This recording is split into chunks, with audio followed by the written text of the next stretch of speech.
Ain't it foggy outside?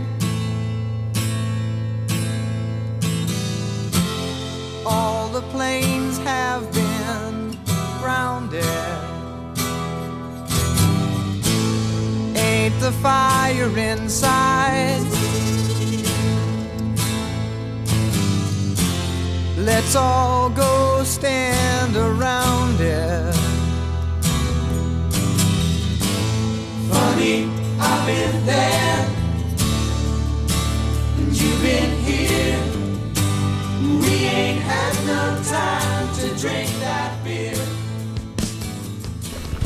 Ladies and gentlemen, welcome to the Sandman podcast. I am your host, Brian W. Tosh, joined as always by our resident hack checker, Oliver Fullington. Yep. Our producer and co-host, El Hilo del Hack, Tyler Fullington. And the man whose stories got stories, the hardcore icon. He's got 99 problems, but bananas ain't one.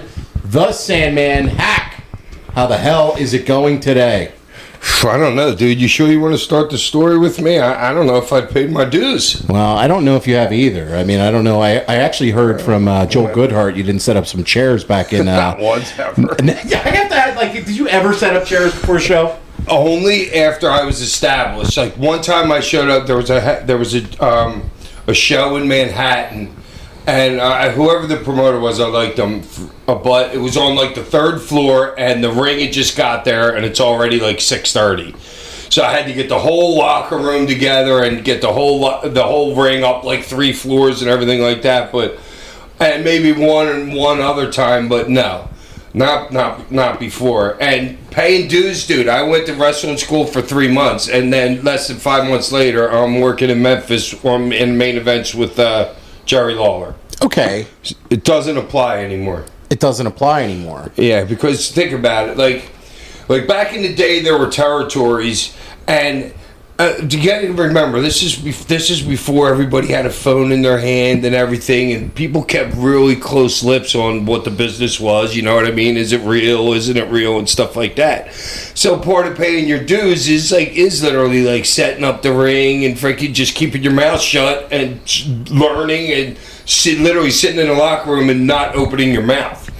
Somebody or one of the old guys come by and smack you, say, "Shut the fuck up." So what we're talking about is the Eric Cannon and Avery Styles GCW incident, where Eric Cannon put out a tweet because, Natty Neihart put out a tweet saying that, Avery's paying his dues, and I guess that kind of, didn't sit great with Cannon because he tweeted out that Avery Styles was asked to help set up chairs, and he skirted away from helping at the show. And then AJ Styles comes on Twitter and defends his son, and it just kind of created this whole thing. And then GCW issued a statement and said, GCW to say that while they respect and like Eric Cannon, he does not speak for GCW, he speaks for himself. So he was in charge of doing the ring crew for that show, and he's a veteran independent wrestler. He's worked AJ Styles in the past. He's been in the business for over 20 some years. And this is AJ's kid. Now it's AJ's son, who's had all of 2 or 3 matches in the business. Now he's being flown in to do this show. Now I have to ask, you're gonna fly in somebody and ask him to set up chairs? Right there's something wrong. No, they flew the kid in. Yeah, they did. But okay, you don't ask him to set up chairs. Well, okay, that's your perspective on it. But I also think that there are a lot of unwritten rules when it comes to wrestling, and maybe somebody who's 19 years old and who's getting introduced to the business maybe doesn't know all of these things right away. So, I mean, now I also think that all of this probably could have been better handled off of social media and conversations personally, and handling it that way instead of going public with it and having this dispute out there for all. What did AJ say? Well, AJ said, and this was kind of what didn't sit well with me a little bit, was that he said, you don't invite somebody over to your house for dinner and then expect them to do the dishes. Well, basically what I said. But I also agree that if you're a good house guest, you might offer to do the dishes. You know what I mean? Like things like, or bring a side. You know what I mean? Like there's lots of... That's a good point, too. I'm saying, like, I can see every aspect of this, and I also have to ask Ty, as somebody who was breaking into the business and training and things like that, like, did you ever have to do ring crew stuff? And was that an expectation for a young wrestler when you were starting out? Not to my knowledge, but then again, I also, everything that I have ever done, Hack had been with me. And I had done, like, all the shows I had done, like, basically while Hack was there. I was never really, like, off on my own and or, like, flown in to do a show or, like, traveled by myself to do a show. So, like, when me and Hack would show up to a show, I doubt the promoter's going to go up to me while I'm sitting next to Hack and say, yo, go set up chairs. So what you're saying is you also skirted by with nepotism. Pretty much. Gunk, would you think of any of those dudes on one of your shows? Would you even ask them to set up a chair? No, we pay we pay the people who bring the ring to set it up. So we don't require, but there are like kids who aren't on the show that come and just to help out to maybe get a spot down the line. We do not expect Absolutely. it. We do not expect. They ask us to come, and we say, yeah, of course, because I mean that's kind of expected for them to get. It could be anything. Well, and we've used kids last minute, like Ben the Bean. I'm gonna be like completely honest. So during the first Hoagie Throwdown, somebody fell through, and we were like, Ben, do you want to go out there and wrestle? And now Ben has been one of our mainstays. He's one of our main roster guys great. ever since then. So, And he gets a rep spot out of that in your last but match. once again, we do not expect any of the talent. But some of the talent, if they get there early enough, I've seen some of our guys doing it. But no, we don't expect any of the wrestlers. But it is also like it's a good look. You know what I mean? And I don't know if Styles' son had an attitude or anything like that. And look, maybe he did, but he's also 19 years old, being thrown into a brand new environment that Your dad's a legend. right, and the expectation for him is also it's insane. So like, look, I think he's super talented. He's got his whole career ahead of him. Nobody's going to remember this in a year from now or 5 years from now or 10 years from now. And if he could chalk it up as a learning experience, Bro, and the just only kind of thing out of this that'll be remembered is the guy giving the kid shit. well, If anything's ever remembered, especially if the guy gets big.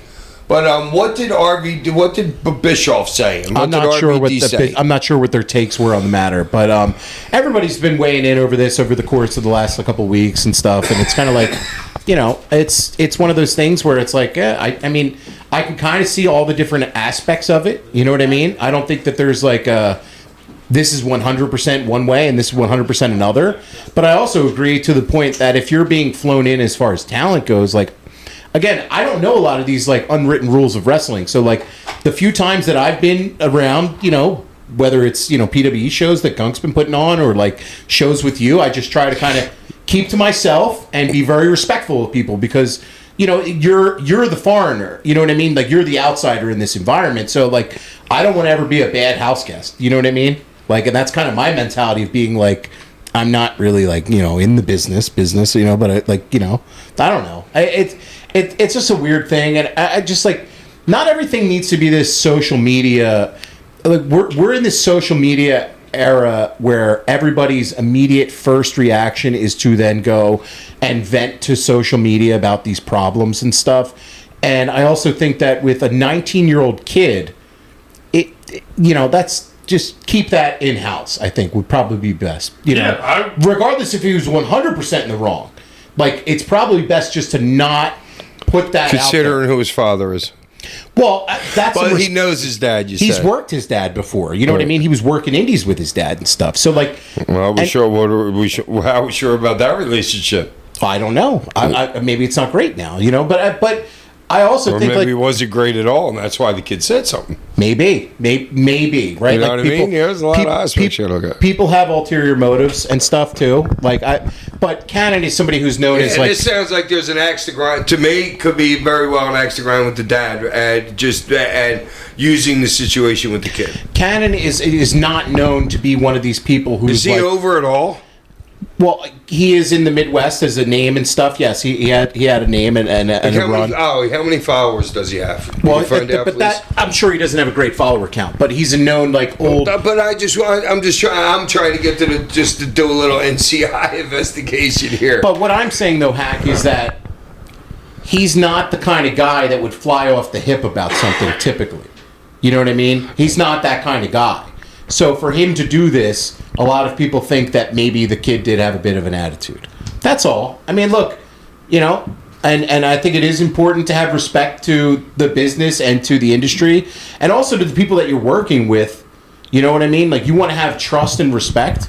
And if you want to be a house guest, be a good house guest always. I know you were asking me if that were the case, and I hadn't been going to a show, and I had been brought in to for a show or something like that, I would have set up chairs. Yes. Okay. Like in my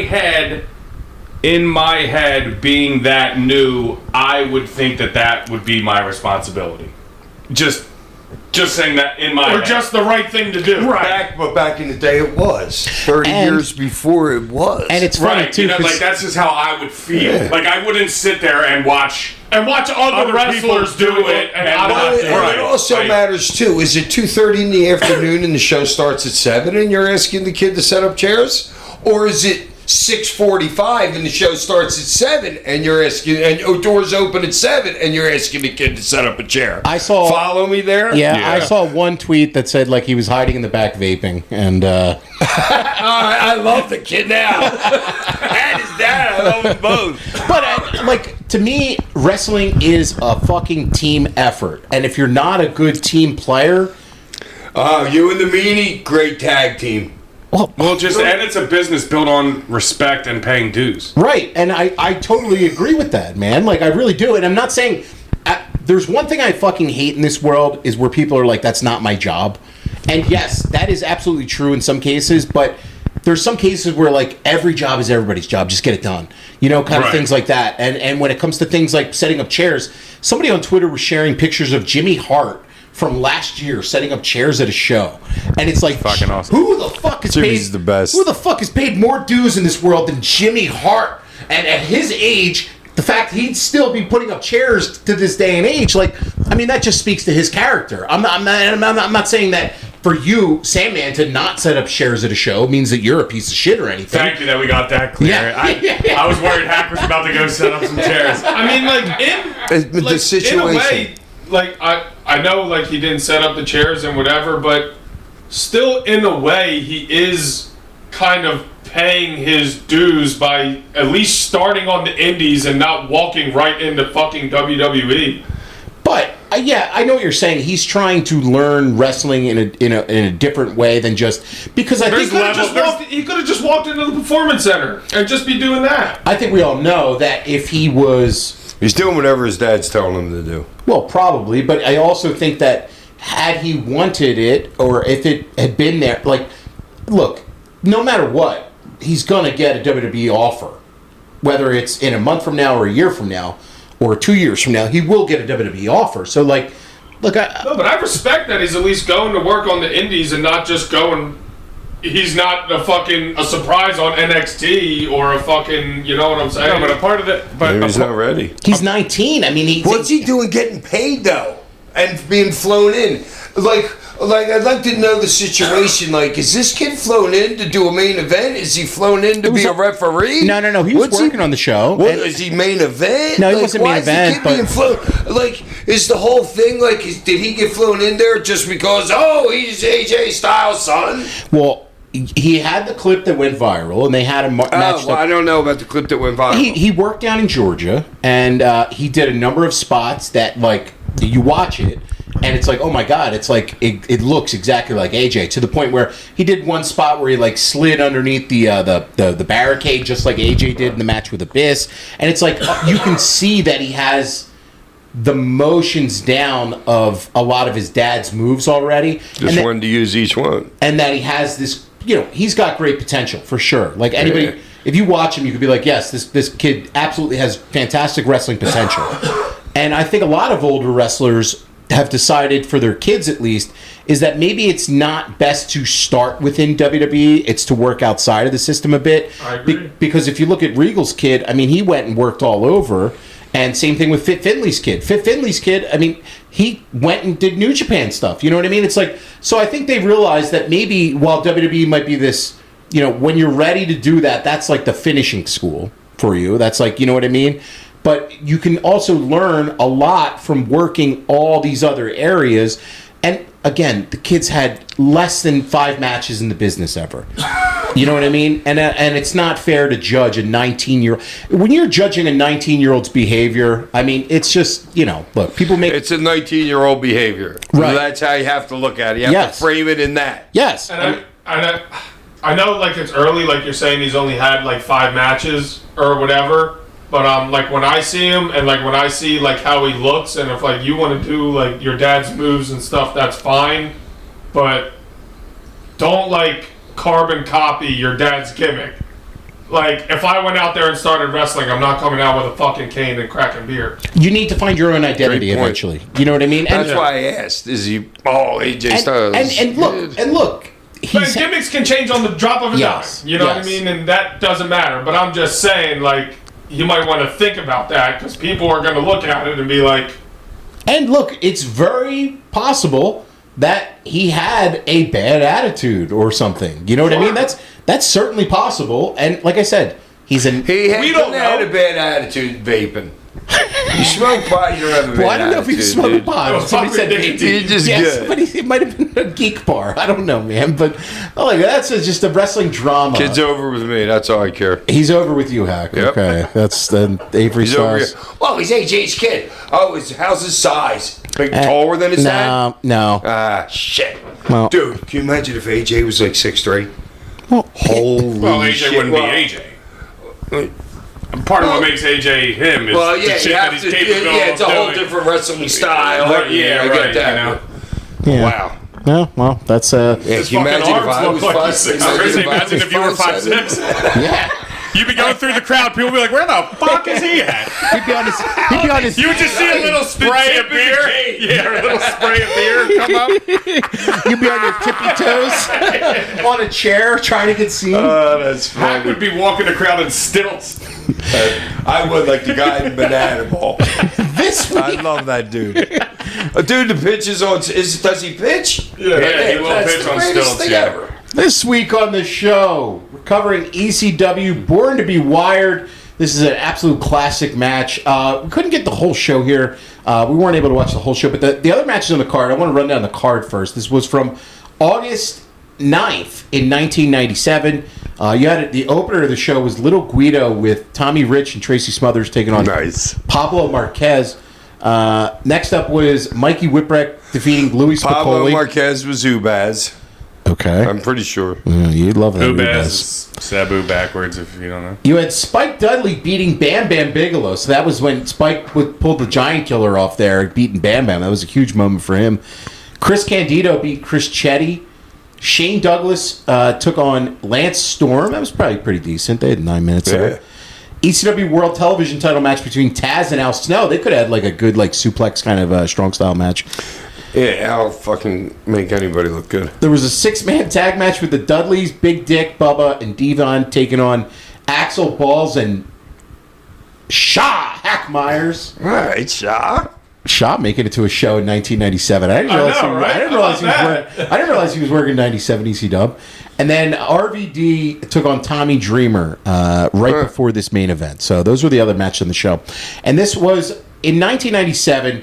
This became quite famous, this match, during tape trading circles. And I first saw this one in the fall that year at my childhood friend Chris Scanapiaco. Shouts out Chris Scan. It was at his house, and he had this tape. And watching this for the very first time, being a middle school kid, was so formative. Because you were watching after watching this and then going back to Hulk Hogan bullshit, it was impossible. You know what I mean? And it was this is the good shit right here. This is that great shit. And I kind of look at this how for me as a young kid watching wrestling, you always knew magicians were fake and you know what I mean? But this was the difference between some David Blaine shit and Siegfried and Roy. David Blaine was I still knew he was a magician, but it was different kind of magic. Yeah, make his jet disappear. Right, he did crazy shit. This building disappeared. But it was still magic. I just didn't know how it was done. This, when you're watching this as a kid, I was like, what the fuck did I just watch? This feels illegal. You know what I mean? This feels like wrong to even now where I'm watching this. I'm like, holy fuck, what did they put themselves through as a match? And like that's kind of like the brutality of ECW at times, but also like what made it so cool is that it was so different from anything else that you were going to see from American wrestling at the time. So, dude, I was watching this match at like 5 years old on like VHS tape. And just thinking it's like the greatest fucking thing ever. Because it was, and it still is. I mean, but like to you, it's like I was too young to even have that like perspective. And it's like, is this wrong to watch? Like or anything? You know what I mean? It's just like I'm just a fucking kid, and it's all I know. Yeah. I do have some interesting stuff here on the history of barbed wire matches, and Good. The earliest one I could find was a. All right, hold on. I'm going to say in the 50s. No, this is 1974. And it's Jerry Lawler and Jackie Fargo. That was the third. From CWA in 1974. And Lawler also had another big one with Dutch Mantel in Continental in 1982. And Carlos Colon would often use barbed wire wrapped ropes in blow-off matches down in Puerto Rico. So, like, the concept of these matches was starting to go around. So nobody in Japan was using barbed wire? Well, this is where I'm getting it to, is when you look to the modern no-rope barbed wire matches, you have to look to Onita, who essentially... Right, that's right where my brain went. Yeah, he essentially popularized the gimmick in what you would see today, which is these huge moments and big spots and the spectacle of it.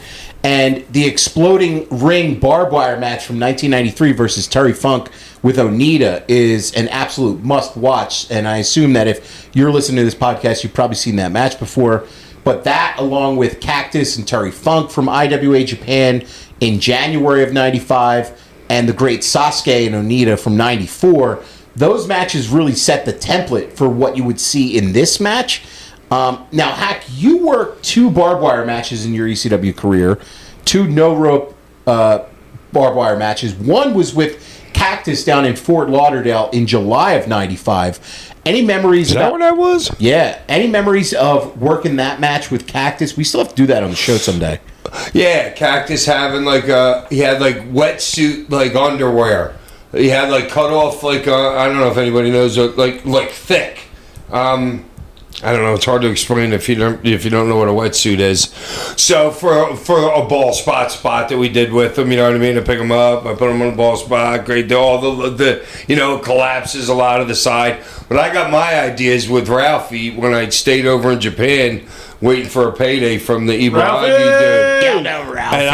And he showed me the Onita funk thing and stuff like that. You know what I mean? So that's why I always wanted to do a barbed wire match. That's where you first saw the concept? Yeah. I've never seen one before. And what, like, when you're watching a barbed wire match for the first time, are you just like, what the fuck is this? Well, yeah, but besides that, they got all these, like... explosions. And shit on the outside where these boxes filled with barbed wire and who knows what's underneath them, like daggers and, like, lions and tigers. Like, each side of the ring had, like, something that happens on the outside and something... They land, bombs go off and shit like that. Dude, it's crazy. Yeah. Like you ain't getting away with this in the United States. There is no way that you were getting away with that. Yeah, and that shit, those matches were unless huge. It was like a Hollywood. But it wasn't Hollywood. Those were real fucking explosions. Yo, yeah. And like the cool thing about those matches and this match and even the 2 that you had is like they grew to have this cult following amongst the tape trading circles, and that kind of is why you see deathmatch wrestling, because that came from that. And now deathmatch wrestling is like, if you look at like views for videos and stuff, sometimes deathmatch clips on like social media will be the most viral things that you'll see. For sure. Like in terms of like view count and stuff. Somebody's gonna die soon. I know. Like you keep pushing the boundaries and you that can't last push. spot that I showed you guys, a guy jumping off the balcony and just landed flat on the floor, splat. Yeah, horrible. But as far as like the tape trader circles, these matches were always a big hit, and I think that's part of why Paul Lee booked this one. And also, I mean, look, you got Funk and Sabu. I mean, what's a better? And Terry Funk at this point probably has no business. No, we'll get to that. But I also it's actually perfect for him. I also have to ask Hackett. Right, he didn't have to work. I also have to ask you about working Raven in one in December of '96. Oh, it took us like 6 months to even talk him into it. So you guys had to talk him into this? Yeah, what a pussy. He didn't want to do it? No, he was a straight pussy. So to what? Like, I mean, not everybody when they got in the business wanted, you know. Oh no, but he was always a pussy like that. Anyway. Well, I know that. I'm just saying. Yeah, right. Yeah, I guess some other people, but I don't know. I want the longest barbed wire you can buy. And let's do it. You know what I mean? Because I don't know. It's just something that you need to do. It's like I wish I would have. It's like a rite of passage. Yeah, it's like a. Yes, exactly. To me, it's exactly like a rite of passage. Well, would you have thought the same if you were in WWE or WCW? Like if you had never went straight into ECW? If I hadn't seen him in Japan, I might not even known about him, so it wouldn't have mattered. Right. Yeah. You know, that changed my whole perspective. And I'm like, I got to do one of those. True. And I wanted to do the bomb match on the same thing, but I knew the bomb match was like a figment. You know what I mean? But to you, Ty, as far as like the rite of passage, I do think that is something that's in certain wrestlers' heads. Like you just saw, for sure. You just saw Jonathan Gresham, who's known as being like this super technical worker. He worked GCW's Tournament of Survival deathmatch tournament this year, and I think he did it just to be like, well, I want to work this style of wrestling. And you saw it with Kenny Omega when he did the death match with Moxley that had the popcorn fart at the end. But it was a great match. Jericho did one. Jericho does what, like, and guys like Flair they got into the Cardona did. Think about how Cardona over Cardona got because he did the King shit of the with Death Nick Match. Gage. perfect like- example, Ollie, is that Cardona working Nick Gage and doing that death match. So like, yeah, a lot of these guys deciding to do that, like, holy shit, this guy's in this kind of a match. It has an extra appeal to it. Now, both Sabu and Terry Funk were, they were fucking. They were already solidified. Yeah, they were already solidified fucking legends. I mean, Sabu, by the time he first got to ECW, his back is all fucking scarred up from working over in FMW. So, like, this match at the time was like a big deal for ECW. It was huge. And this is. It was huge to me. Yeah, like, and I mean, if you could talk about the like, what was the vibe like in the company at the time building up to this match, if you can remember it? Everybody's in front of the monitor. This is a sellout at the monitor? Yeah, and it took them a long time to set it up, too. Because that was the last thing, and, like, you had to take the ropes down and then set up all the barbed wire. It took a while. It might have been, like, an hour. Well, the fans were certainly ready for it. Yeah, I mean, what the hell are you going to do with Terry Funk fucking, like, in a barbed wire? You're not shooting him in the row, tackle, drop down, hip toss, arm drag. You're not doing any of that. You know what I mean? So the beginning's a lot boring. well, I like the beginning, and we'll get to the match here now.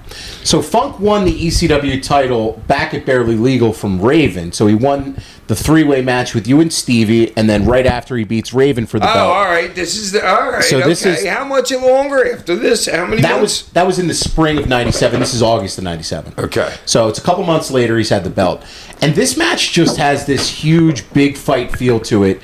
And you can see there's this great camera shot at the start of it. You can see the close up of the barbed wire, and Fonzie's just grabbing it, and it's just like, yo, man, everybody's on their feet at the arena. They're big. They weren't as big as the barbs I had. They were still big in this match, and you could tell none of these were gimmicked. Like, this was all straight fucking. Oh yeah. I know, but Funk is so good, like making sure, like if you see like him like ripping Sabu's pants, makes your brain think like, oh shit, that shit's sharp. Yes. Yeah, right. You know, Yeah, and you yeah. see him working on it because his pants were a little bit like harder to get than he thought. Mm-hmm. You know what I mean? But you need to get that over. The like, visual, and then yeah. Yeah, and then with Fonzie, rip his fucking shirt off and fucking lash him on the back and let's see some blood. Terry is so smart, and then him wrapping himself in the barbed wire and shit, which is where him at the end after this he comes into the back. He's so wrapped up. He said, and Terry, he's still working. But I don't know this that much at that point, but he's still working in the back, you know what I mean? He's tied up in this shit. Well, it's like Bigelow said to you, sell this shit because we don't want the other people to think that they can do it. Yeah, Terry was great, and that's where I got the idea to get the picture that I took to get on the CD. I got it from Terry being wrapped up in that barbed wire. I was like, that's what I'm going to do to get the cover. Really? All that night I thought of that. Oh. When everybody else was taking their picture, I'm like, how do I get the cover? And I was like, all right, I'm going to wrap that barbed wire around me, and I'm going to match up the barbed wire there with the barbed wire on my head, and both bleeding. It's good shit. That's fucking awesome. But I got that from Terry. I didn't realize it. I didn't remember it until I watched the match. So Terry Funk was 53 years old here, and this is one. Fucking legend, man. This is one of the craziest matches in a career of crazy matches for Terry Funk. But he's 53 right here doing this match. And you could tell he's ready for a barbed wire match because, like you were saying with Cactus, where he was wearing extra clothing. Terry's got 2 shirts on. He's wearing an extra shirt on. He's got some long john. I don't know what he's wearing in this match, but he's got some extra gear here, and you could tell he's ready for this with his hands heavily taped as well too, which is just you got to do that. So they start off the match with Terry just throwing some jabs and Sabu going for a drop kick, and Joey Styles is so good on this call. And one of the best calls that he had in this match was Joey put over the danger of the match by saying that due to the violence, it's not going to be shown on TV, and it's only going to be available for ECW home video. So right there, you're putting this over as like, yeah, this is not. This is borderline illegal. Never been seen before. Yes, it's that hyperbole. They should have been doing an infomercial right there. Well, it kind of is a little infomercial. So Funk whips Sabu, and he stops and puts on the brakes. So they're like teasing some spots there. And Funk stopped the Sabu whip, and he slid out of the ring. And I'm like, this is just like really good psychology of building up to that first spot that they do in the barbs. And you're also, killing a couple time, like a little bit of time. And it's out of nowhere, the first spot. Which I have the right here. sunset flip. Thing. Like, oh, shit, nice. So Funk hits him with a pile driver and a DDT, and then he tries to shove Sabu in the barbed wire, but Sabu got a Hurricane Rana off of him, and he covered him. Standard Hurricane Rana. But then good shit. Funk shoves him. 97, what? 97. A lot of people weren't doing that. Funk shoves him into the barbed wire and wraps Sabu's arms into them, and for the first spot of the match. And yes, it comes as like a complete shock to you of that spot. Yeah, because it's the cover with the flip off, and you're like, dude, it's so fucking good. That first spot into the barbed wire is... Oh, and the crowd's reaction. It's a great... it's a great spot to introduce him to it. Yes. Yeah. Instead of like holding his head, right. It, hold it there. And that just shows you the artistry and the genius of both Terry Funk and Sabu. So now... Funk's running shit in this match. Oh, absolutely. Yeah, and this goes so off the rails. It's very obvious Funk's running shit here. Then that's the first spot in the barbed wire. And, like, again, I just love how they built to it. Sabu's busted open already. And now at this point, Funk crotches him, which is what the spot you were talking about earlier, Hack. And on the barbed wire. And then Sabu's completely stuck in his pants there. And it's ripping away at his pants. And the barbs are ripping his pants up. And now what you're selling to everybody in that building is that this is fucking real barbed wire. Like, this is fucking... And it's like, there's almost this, like, eeriness over the crowd where these bloodthirsty fuckers in Philadelphia... It wasn't a big pop thing. No. It was like... this is a spectacle, yes. Eyes wide open. And it was almost like a guiltiness over the crowd for watching this. It's like... Yeah, we wanted this, but like now that we have it, do we really want this? You know what I mean? And it's just so fucking good. Sabu's then whipped into the barbed wire, and he just like sticks in there, and he's not able to get out with his back and his arm. And the crowd is just buzzing because he's already taken some abuse here, and they start to chant for Sabu, which was weird because Funk's the babyface in the match, but Sabu's the heel. But because Sabu was taking such a beating and fighting back on it, the crowd just naturally starts chanting for Sabu. We see it nowadays where certain guys, you're going to get popped no matter whether you're portrayed as the heel, you're still going to get popped because there's 30 people that you're the favorite guy. You're their favorite guy that are in the audience. You know what I mean? And Terry Funk's a legend, and Sabu's a legend in this building. You know what I mean? So I was going to say, I don't know if Sabu was ever really a heel. Like...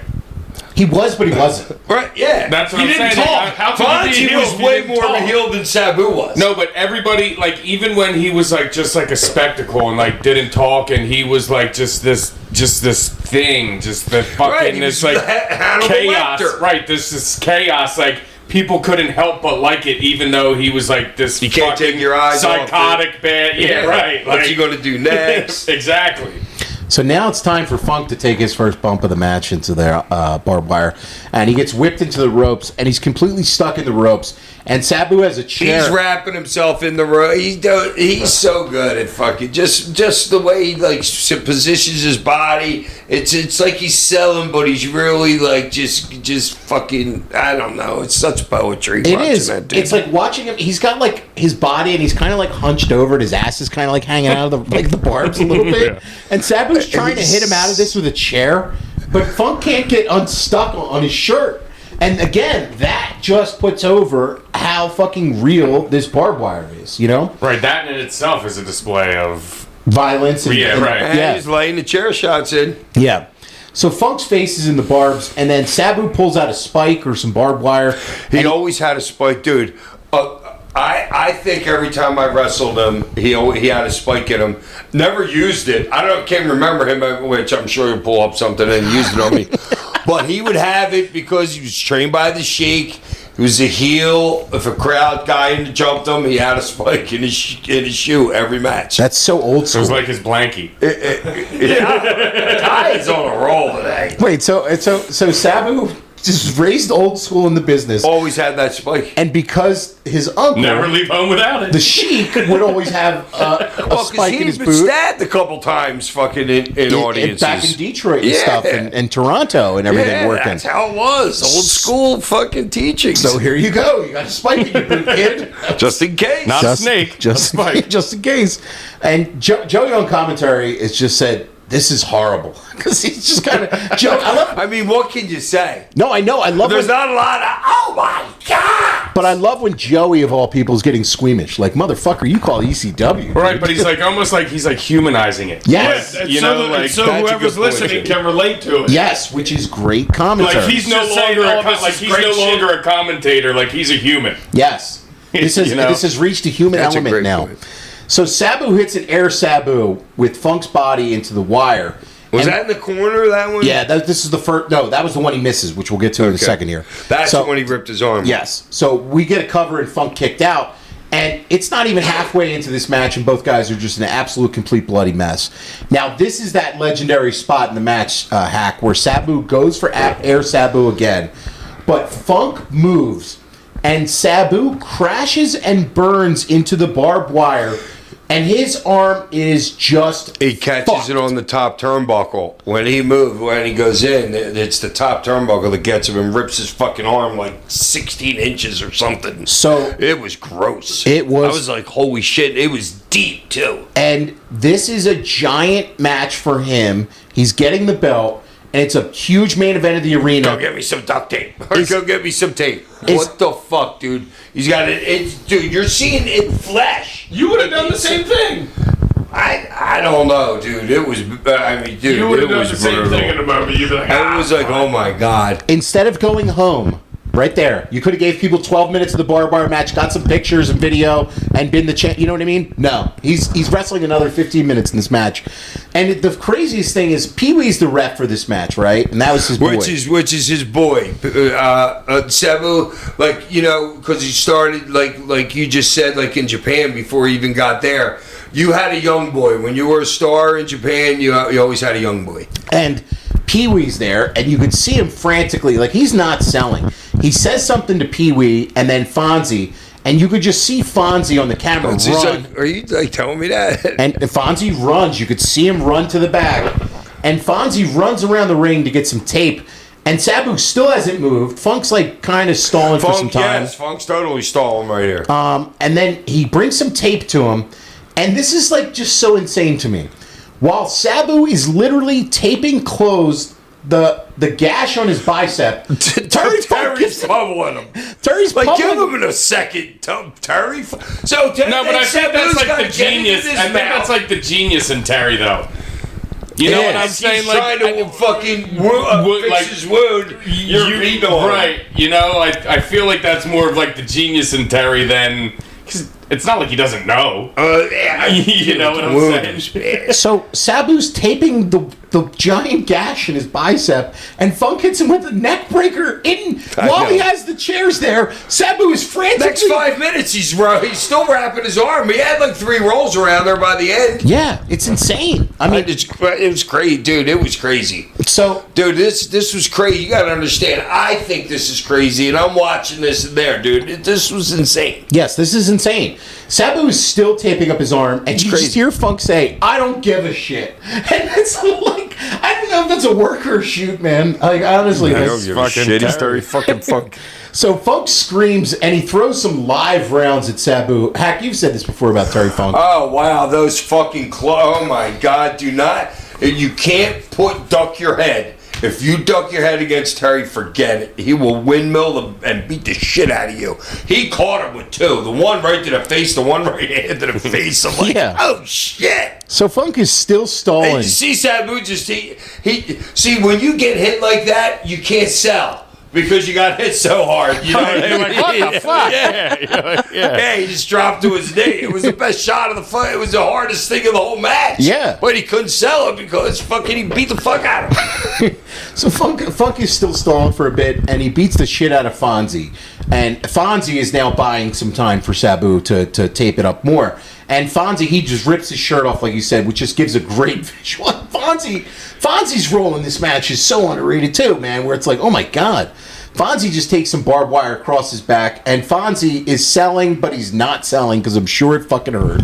You know, it's one of those things. Pussy. Sabu is still taping up his bicep. Funk starts going after the barbed wire with wire cutters now. So it was just like the convenient wire cutters right there. Just happened to be, it's like the cage not being locked. You know, it's wrestling. So he's got a couple pieces of barbed wire, and he just starts to whip Sabu with pieces of the barbed wire. And then he throws Fonzie on a table, and Sabu starts cutting some pieces of the wire off, and he just starts stabbing Funk with pieces of barbed wire. And this is just like so fucking barbaric. Rob Van Dam then runs in, and does the job. He's got workers' gloves on, like he's at a construction site. I knew Rob wasn't down for like the hardcore shit, but I could just imagine him being like, I got to do a run-in during this. Somebody better find me some fucking gloves. Yeah. I ain't doing that. I was like, just Mom, so we didn't talk about even this. notice how did I not notice the gloves? So, I was just so shocked he came out. I was not expecting any run-in at all. So Funk is rolled around, and the whole side of the ring is freed up now at this point. Fonzie's got his shirt like half ripped, but it's half ripped from the back and only. The collar's like still on. It's like, hilarious. It's like the crazy. know. And his hair's all disheveled and he's bleeding, and I'm like, holy shit, Fonzie's been through a fucking hell here. RVD. And he's just happy as fuck to be in that match. Fucking having the time of your life. Yeah. Literally. RVD has Funk wrapped in a spool of barbed wire, and RVD puts him on a table. Sabu then drops a leg on Funk through the table, and Funk does this sell where he just has his hand out there, and it's just the hand twitching sell. So good. It is fucking awesome, man. Like, that is what makes Terry Funk great. From there, Sabu gets back. Oh, no. This is where now Tommy Dreamer runs in. Yeah. So Tommy Dreamer runs in, and he hits RVD with some trash can lid. And I'm like, dude, what? Trash can lids when you already got barbed wire? And then he DDTs him on the floor and literally carries him to the back. So that's just biding time there for Taking more. out the trash. Taking out the trash. Funk kicked out of that. So Sabu has another table on the outside. He wrapped himself in that, in another huge spool of barbed wire. And he dives another leg onto Terry Funk. And now these two guys are stuck together like magnets on the fridge, or they're wrapped together like old Christmas lights, and you're taking them out. You know, like, trying to fucking the next year, you're like, I should have put these away better. Yes, that's how these two guys are intertwined now, and they get back in the ring, and the spools of barbed wire have like strands of the ring apron attached, and pieces of clothing, and blood, and flesh, and it's just this giant mess. And Funk kicks at it too. Like, you're like, that's not the fucking finish. And then Terry Funk is literally screaming in agony, and they're punching, and then finally there's a 3 count. And the best thing about this is there's not even really a pop. it's just like, oh my God, what the fuck did we just watch kind of thing. Yeah. It's like over. Almost relief. Yeah, it's almost relief now. And then they're like literally stuck together. And Sabu's won the ECW title for the second time. It's his first time with the belt since 1993. And it takes forever and like a whole fucking NASCAR pit crew to get these people cut from one another out. And Joey's got a great call too, where he said this ball of barbed wire that they've become, because that's literally what they were there at the end. This is just an absolutely insane match. I'm assuming that if you're listening to this show, you guys have all seen it, but fucking watch If you haven't, you should probably watch it. Just stop playing this right now and because you have watch to it. understand, this shit wasn't happening. This is not happening for another 15 years in the United States, or maybe even, you know what I mean? You know, nobody was doing this in the United States, this stuff. Yeah, it's not just for a long time after this. It's just absolutely insane. And now it's like common, like barbed wire is like common in a match, like glass or tubes or. Tacks, yeah. Well, you see a lot of that, but as far as like no rope, barbed wire death matches and stuff. I I'm know, waiting for that's the AEW to have shit. one. Yeah. I mean, look, Joey Janela had the one with Sabu for Sabu's last match, and that was fucking awesome. And I think if you build up enough of a story for one, there absolutely is a place. Hangman and Swerve could have did it. Oh, those two would have an insane no rope barbed wire death match, man. Like Moxley, Darby. Yeah, you could build up these stories. There's Oh my God, I could see Darby in that match. Get shot out of a He cannon looked into like the a mummy barbed or wire. something in barbed wire. He'd be a barbed wire doing the coffin mummy. drop with the spool of barbed wire across his body for the Oh, finish. yeah. But like Ollie said, like an old school circus shot out of a cannon into like a thing in the fucking barbed wire. Dude, if you guys haven't seen this match, it's a fucking billion-star match. This is an all-time classic, and You know, if really this is as classic as, well, in the like Shane dropping the belt. This shit wasn't happening in the United States. It just wasn't. It was so Paul Lee like changing boundaries of the business.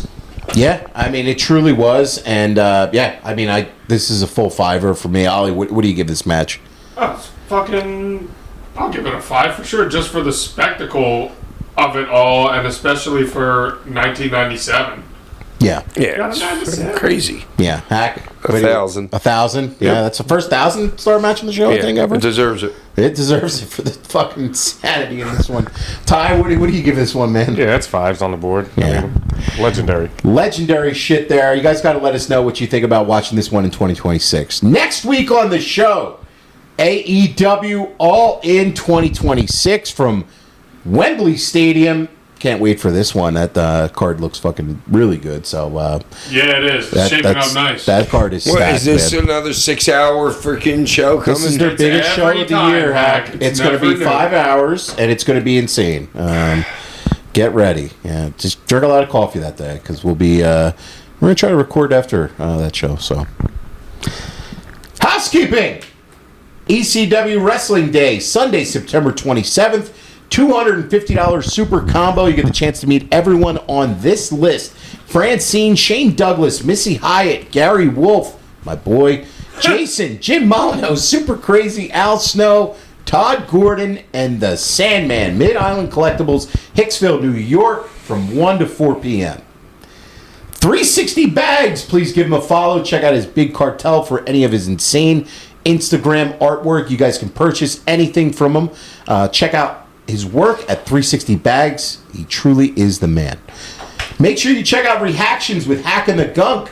That Subscribe to our YouTube channel. If the Guy Jing would spend more time on reactions and less on buying old Spider-Man comic books, we might have a new episode out by now.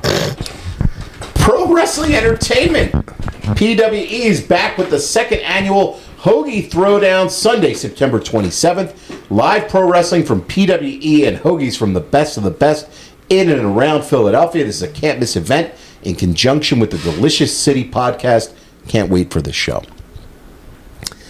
Listener questions, send in to sandmanpod@gmail.com. Please leave a name and a town. That's all that Hack ever asks for. Kenny from Athens, Georgia writes in. Hey. What's up, Hack and the fellas? You guys are my favorite podcast. I make sure to listen every week. Playing night 2 of SummerSlam, and I have to agree with Thank you. I have to agree with Tosh that I think it will be Oba and Roman at Mania.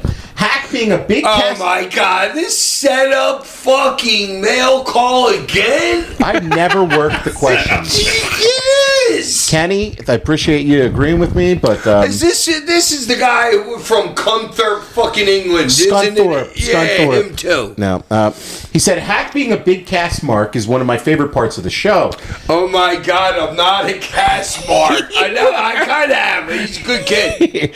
He said, Hack, if Big Cass was active in the 80s, would he have dethroned Hogan and been the new top guy of the business? Oh, dude, what a run they could have had. Man, That don't work for. That don't What work a for Hulk, run they brother. could have had. they would have drew some money, man. They really would have, dude. I watched the Boss Man Dark Side of the Ring and then the Paul Orndorff one, and it's like those guys I that just watched the Orndorff one. I just watched like half. Making $25,000 a week. yes, Oh, for a year. yes, That's fucking insane. yes. Well, I mean, you're working 8 times a week, and probably Hogan like 6 of them. So you're doing nothing. You're banging on Hogan's back and Right. taking a leg drop.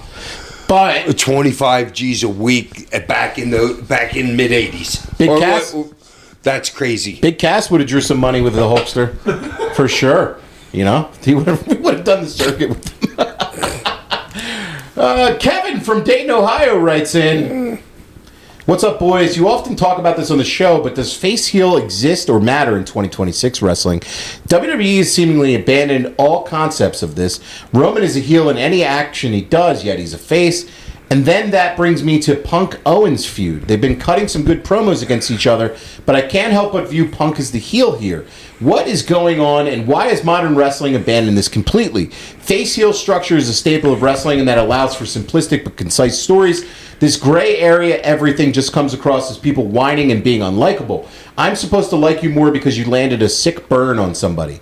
I want to ask Hack, since Owens and Punk is going to be a TV match on SmackDown, do you think that giving away a marquee match like this is good business decision? All right, I want to talk about the heel thing, dude. It's that how many times have I said it where you have a heel, but he's still going to get popped when big things happen. It's the business has changed right now. How many guys are like, to you guys, is like who's the biggest heel in the business right now? Let's start there. MJF. MJF probably, but you he still think gets a that lot of too? cheers. Yeah, it's gotta be. You got wow. Yeah. So Even though he gets MJF's a cheered. bigger heel than anybody in the WWE. Well, I think the problem is with I a lot know of, it's weird that we Well, that because even the have guys- to think that hard. but the guys that are pushed as like the top heels in WWE, like, Aren't heel. Gunther's pretty heel. Gunther is straight heel, but I would, All right, yes. Yeah, Gunther's but I pretty would, heel. but I would say MJF's a bigger heel Yeah, than him. Gunther's, yes. I think Gunther's more heel. Yeah, But- Gunther's really good. But Randy is presented as a heel, but he is not. He's over more than the dude he's in the ring with. Do you know what I mean? I just wait him to do one thing. He's not great. a heel. And Roman is the heel in the program they're doing with LA Knight, but he's not. You know what I mean? Roman was the heel in the Seth Rollins thing, but he's not. So it's like this whole notion of, It's part the wrestling business, but it's part the crowd is going to tell you everything you need to know. And they also know that it's a work now. Right. It was easier to be a heel when you didn't know it was a work and you could really believe that guy was Skandar Akbar in real life. Sorry, a lot of people don't get that. But to get like real like heat. You know what I mean? Yeah. Like how much heat is like can Nana get? How much heat can who's the other guy who carried the cane out with the other guy? You know, how much heat can they really get? yeah, You can't Yeah. get super heat now because everybody knows it's a work. And they're on social media, and like, like you're not. The only one that carries out true heat is MJF, like on social media and shit like Yeah, that. like he you know? acts like how he does on TV at like autograph signings, everything. yeah, he lives it like he lives it when he's in Yeah, public. he's trying and his stuff. he's trying his absolute best. But it's still not possible to go to what it was. Like No. you can't put the toothpaste back in the tube. No, you at can't all. have people trying to stab you like the Iron Sheik anymore. It's never gonna get to like that. No, and they're not going to go into those areas where like people would be like visceral, angry at stuff. So I mean, look, I hate the fact that it's like. I just wish that it was more like to the listener question. I wish it was like more concise stories where it's like, yes, things work better when it's face and heel. Like even if you're watching a movie, you know what I mean. movie has a protagonist and a hero usually. Yeah, So you it's like, figure it out usually within the first fucking 20 Well, minutes. if you think about it, that's part of the problem with WWE.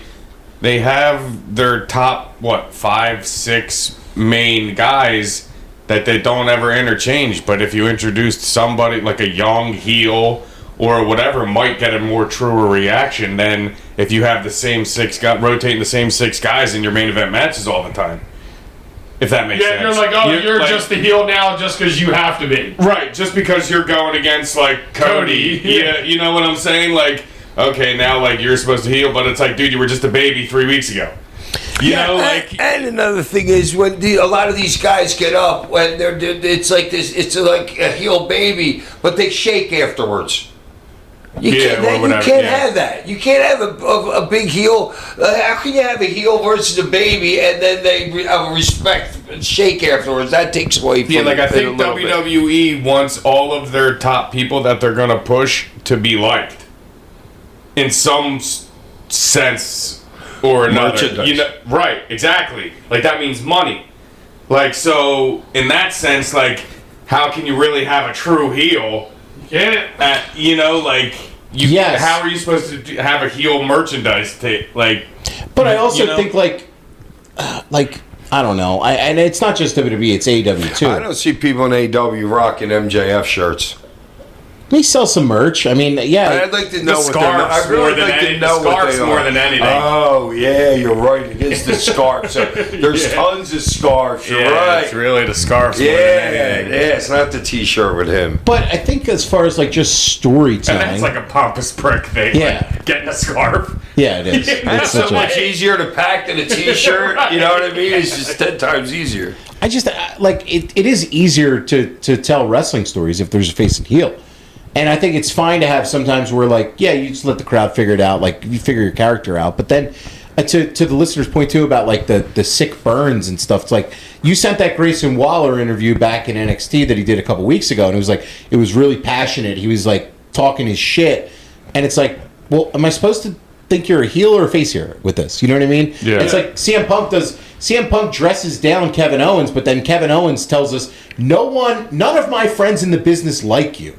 To Punk, and I'm supposed to like CM Punk. You know what I mean? Like, you're basically saying this guy's an asshole fraud, and yet he's your babyface. Like that's not like you know what I mean? Punk's Like trying to do these digs, like to get over. But Right. It's like when you shouldn't be doing that as a heel. or as a face. Well, yeah, 'Cause he's a That's a face. good point. It's like you shouldn't be doing that as a face. As a face, you should be standing up for. Hey, guys, we're telling the wrong story here. Right. Yeah. Right. But That's a great point. But the story they're trying to tell is just like, hey, go out there for 15 minutes. You say the meanest thing you can say to him. He's going to say the meanest thing to you, and then we're going to have a match about it, and the fans will decide who they want to cheer. Right. Yeah. Right. It's not like, yo, man, I fucking hate your guts, and I hate your guts because you did me wrong for this. It's not that kind of story. So it is a changing business, and it's kind of weird. Well, like they're trying to get right now. Like I tell you, when they get close and they want to talk, that to them is character development, but. It's not the heel baby. It's ribbon on a square because everybody's got their social media and shit like that. It's like they're ribbon on a square with them, and that's kind of it's like a shoot promo. Yes. It's like I'm shooting a promo with you, but really I'm shooting on you. Yes. I'm just shooting for the fans. And that's the same thing where it's like, well, Becky's just come back. Becky was a heel, but now she's supposed to be a face, but she's saying these shooty, mean things. Like it's all Right. it's all. It's like you're a heel trying to get over. Right. And You know, like, yeah, it's like to me, the heel should be somebody you dislike. and they shouldn't want to be liked. Right. I'm not trying to score points by getting the best burn on you. Right. Exactly. And, yeah. and I think a lot of that changed when, like, The Rock got really popular. And The Rock on the mic was so good at saying the best diss you've ever heard to somebody as a heel you that couldn't not. you could not like him. Yeah. Right. And he did that even when he came back a couple years ago. Like, he's so good on the mic that I feel like in the 20-some years since then, everybody has been trying to emulate that, where it's like, yo, we got to get the sickest burn because that's how you be a top guy. And I'm like, no, just tell the best wrestling story, and that's how you could get there. I don't know. It's a very weird thing, man. For like me with my old eyes, I'm watching this. I'm like, it just doesn't look right. You know what I mean? These eyes have seen a lot of wrestling, but they're never gonna see another one that wrestles like you. I like it that you knew the words there. Of course, everybody. It's super bad, man. Elias from Sandusky, Ohio writes in. Walk. For you guys all, did you guys see He-Man or Toy Story 5 or The Odyssey or Spider-Man? I hope you're not underwater. Not yet. Not I yet. haven't seen any of them yet. I haven't seen them yet. Hack, you guys I'm seen gonna them? I heard really good things about Odyssey, though. Yeah, I want to see that. I'm not going to see Spider-Man or any Marvel stuff. That's just not my thing. The Sandman does a picture-perfect moonsault. It looks way better than the picture Jordan dunking. Who do you guys think taught Rey Mysterio to be so flexible and Jeff Hardy how to flip? The Sandman. Who invented all types of ladder matches, not just A-frame ladder matches? The It's Sandman. about time one of my fucking fans showed the fuck up. Here we go. Who is every active wrestler and Stone Cold copying from? The Sandman. Snot rags to fucking everything. It's not just the Sandman's fault. The cameraman can work it right to capture his greatness. Who has gold medalists in his pocket? The Sandman. Who do you think taught Brock Lesnar to be so jacked? The Sandman. Who do you think taught Javon Evans how to fly? The Sandman. Who do you think could get anyone and anything over? The Sandman. Who hand-built the ECW arena? And the fucking pyramids. The Sandman. I tried to tell a guy last night, but he wasn't going for it. Who has the power to That I built that house. emanate... He's like, yeah, you're going to general admission. Who else would be cool enough to raise Raven's son? The Sandman. Who else could carry ECW, WWE, and WCW and everywhere else on his back, even till this day? The Sandman. Whose picture y'all think Nick Aldis uses instead of Blue Chew because Nick for sure as fuck ain't doing any cardio? The Sandman. Who wrestled the Invisible Man and outsold Mania? The Sandman. It's an unofficial report. Yeah. We're still calculating.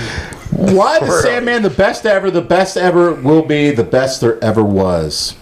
The Sandman. That's Elias. He didn't really have a Talk question about there. stuff in emails. Jesus, yeah. Hack, when did you learn how to write an email? That's what I want to ask. I've never sent an email. I don't know how.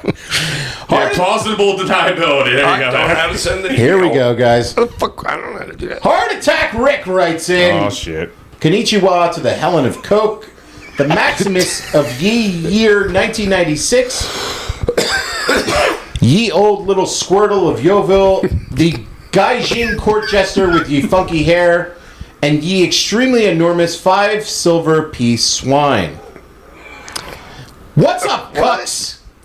It's nice to not having to write in so much to bust your guys' balls since the walking billboard is torturing you guys with this shitty new wrestling every week since WWE decided to shit can ECW content. So my question for Hack this week is, did you buy all the boys the new Jack action figure from Ringside Collectibles? I know the Gunkster and Ollie want it. Here's the link if you want it. And it's a new Jack 2026 figure. It's a Ringside exclusive. Did you see this action figure, Hack?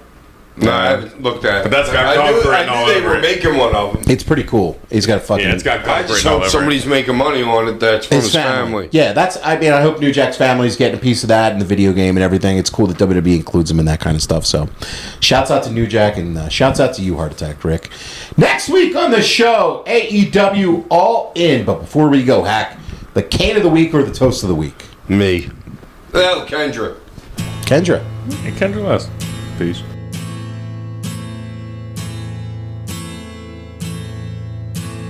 Ain't it foggy outside?